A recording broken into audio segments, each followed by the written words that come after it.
السلام علیکم ورحمۃ اللہ وبرکاتہ۔ سامعین قدر، جو شخص قربانی کا ارادہ کر لے تو اس شخص کے لیے قربانی کے ارادہ کرنے کے بعد ناخن اور بال کاٹنے کا شرعی حکم کیا ہے؟ سامعین قدر، عشرہ ذی الحج یعنی ذی الحج کے ابتدائی جو 10 دن ہیں،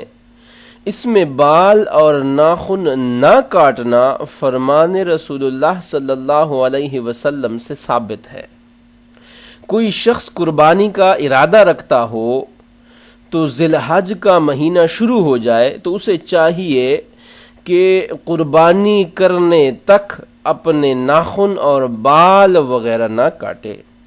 ام المومنین سیدہ ام سلمہ رضی اللہ عنہا سے روایت ہے،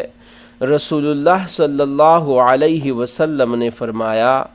اذا دخل العشر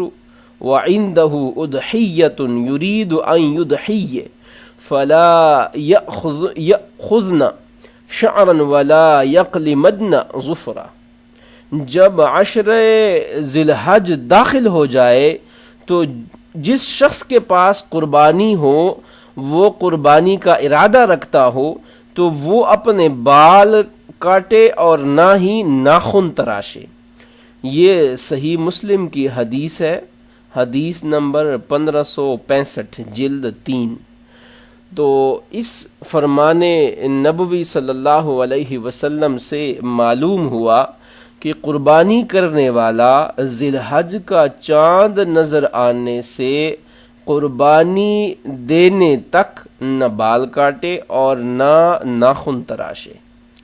لہذا قربانی کرنے والا شخص ذی الحج کا چاند نظر آنے سے 1-2 دن پہلے غیر ضروری بالوں کی صفائی کر لے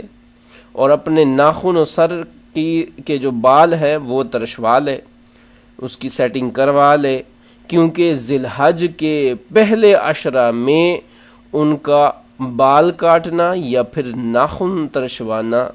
یہ رسول اللہ صلی اللہ علیہ وسلم نے منع فرمایا ہے، جیسا کہ آپ نے ابھی حدیث مبارکہ جو کہ صحیح مسلم کی حدیث ہے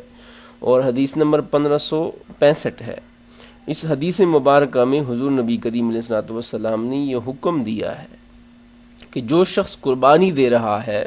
تو وہ شخص ذی الحج کے شروع ہونے سے لے کر قربانی کے وقوع پذیر ہونے تک اپنے ناخن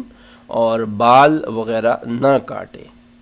تو یہ فرمان رسول ہے صلی اللہ علیہ وسلم اور ہمیں اس کے اوپر عمل کرنا ضروری ہے۔